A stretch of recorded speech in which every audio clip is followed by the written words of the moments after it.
You're right. Thanks for calling that out. Let's do this properly, with real names, real companies, and a real scam that actually happened. What you're about to read is a deep, named, documented story of how Winsome Diamonds, Forever Diamonds, and their founder Jatin Mehta were at the center of a $500 million jewelry fraud that fooled global banks, auditors, and regulators for years while hiding in plain sight inside the legitimate diamond trade. No fluff, no vague storytelling, just a clean, gripping narrative. For decades, the diamond industry sold the world a simple idea: diamonds are forever, stable, valuable, reliable, a perfect store of wealth. Banks believed it, governments trusted it, and lenders treated diamonds like gold, sometimes literally. That belief is exactly what allowed one of the most expensive jewelry-based frauds in modern history to happen right in front of everyone. This is the story of Winsome Diamonds, Forever Diamonds, and how a respected global diamond empire quietly collapsed under the weight of fake transactions, circular trading, and invisible inventory, leaving banks across India, Europe, and the Middle East staring at losses exceeding $500 million. And the scariest part, for years, nothing about it looked suspicious. Founded by Jatin Mehta, Winsome Diamonds was not some back alley operation.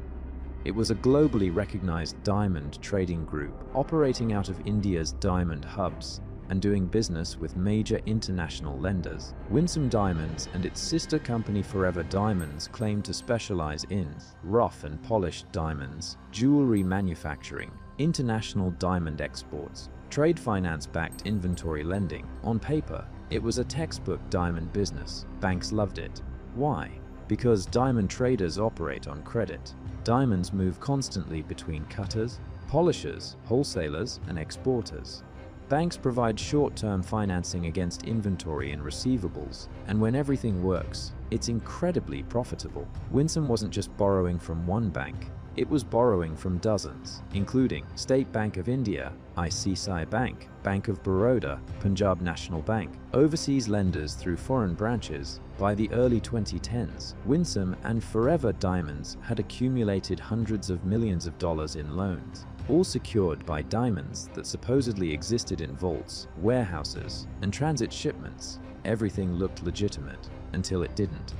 How the scam actually worked. This was not a smash and grab fraud. It was slow, methodical, and extremely sophisticated. The core of the scam relied on three techniques that are devastatingly effective in the jewelry trade. 1. Circular trading with related parties. Winsome Diamonds repeatedly sold diamonds to related companies and shell entities, often overseas, at inflated values. Those companies would then sell the same diamonds back, or route them through another intermediary, or simply record paper transactions without moving any physical goods. To banks, it looked like healthy export activity. In reality, it was money moving in circles, creating the illusion of revenue and inventory turnover. 2. Inventory that existed only on paper. Banks extended loans based on inventory reports, stating that diamonds worth hundreds of millions of dollars were held as collateral.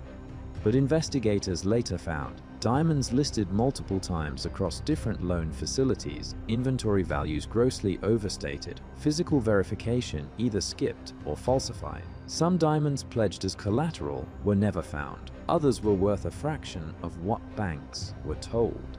3. Exploiting trust in the diamond industry. Here's the uncomfortable truth. Banks didn't want to look too closely. Why? The diamond industry is opaque, valuations are subjective, physical verification is expensive, everyone assumes someone else checked. Winsome exploited this perfectly. As long as interest payments were made and paperwork looked clean, lenders kept extending credit. The $500 million hole nobody wanted to see. The collapse began quietly, almost imperceptibly, around 2013-2014. Winsome Diamonds and Forever Diamonds, once celebrated players in the diamond industry, started missing repayments to their lenders. At first, the shortfalls were written off as minor hiccups, market slowdowns, diamond price volatility, or temporary liquidity issues. Banks, hoping for a recovery, restructured loans, extended deadlines, and rolled over credit, believing the companies were simply going through rough patches. But as months passed, and multiple banks tried to enforce collateral, a harsh reality emerged. The diamonds that were supposedly backing these loans either didn't exist or were worth far less than reported. The carefully constructed farce aid of wealth and security crumbled. The extent of the financial damage was staggering. Indian banks alone faced losses exceeding 500 million, and some estimates suggested total exposure across all lenders approached $100 billion. Recovery prospects were minimal, leaving creditors grappling with enormous write-offs. The fallout wasn't limited to numbers on a balance sheet. Jatin Mehta, the entrepreneur at the center of it all, left India and was later believed to be in Belgium, beyond the immediate reach of Indian authorities. Winsome Diamonds collapsed entirely. Forever Diamonds collapsed entirely. Institutions, investors, and countless stakeholders were left holding the pieces. The money was gone, leaving behind a cautionary tale of fraud, mismanagement, and the fragile illusion of stability in high-value industries. Why this scam stayed hidden for so long? This wasn't just about one dishonest businessman. The collapse of Winsome and Forever Diamonds revealed a systemic failure, a network of oversights, assumptions, and misplaced trust that allowed billions of dollars to vanish almost overnight. Banks, for instance, trusted reputation over reality. Winsome Diamonds had been operating for years. It had relationships, a history, and a trail of seemingly clean paperwork. For many lenders, questioning the practices of a respected diamond exporter felt almost unthinkable.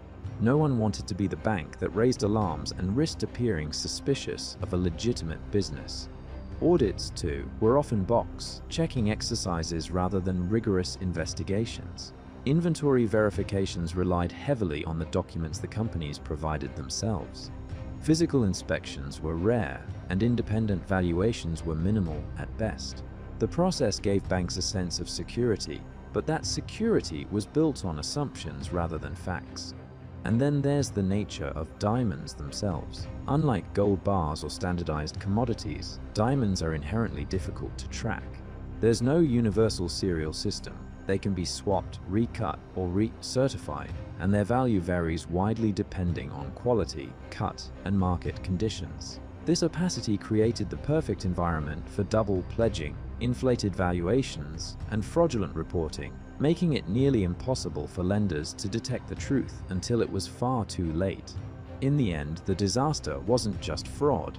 It was a failure of systems, trust, and oversight, a cautionary tale for anyone handling high-value, opaque assets. A wake-up call for global banking. The Winsome Diamonds scandal didn't remain a private embarrassment. It shook the entire financial and diamond industries.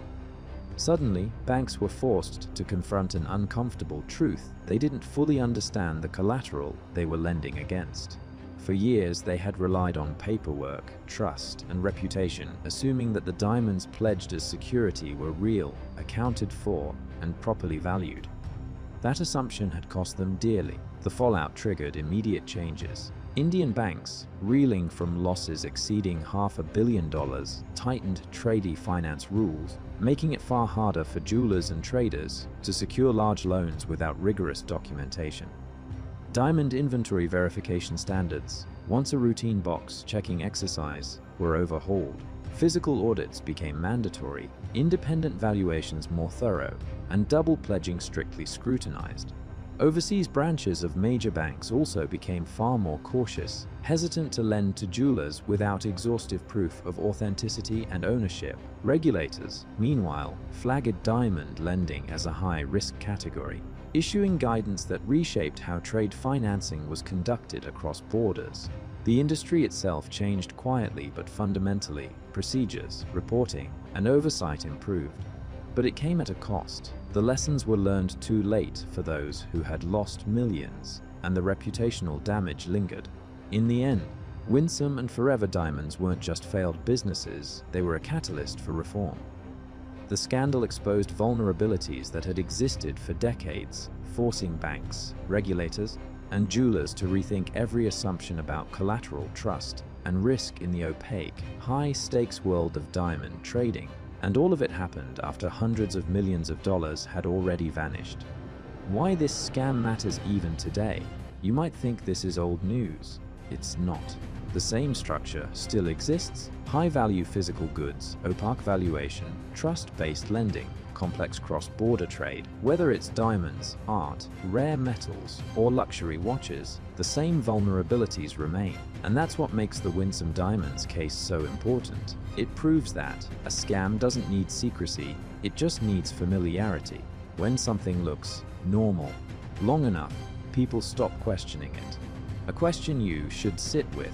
Here's the uncomfortable thought that keeps regulators up at night. If a 500 million fraud could hide inside a respected global diamond business for years, how many others are still hiding right now? Because the most dangerous scams aren't the loud ones, they're the quiet ones, the polished ones, the ones dressed up as success.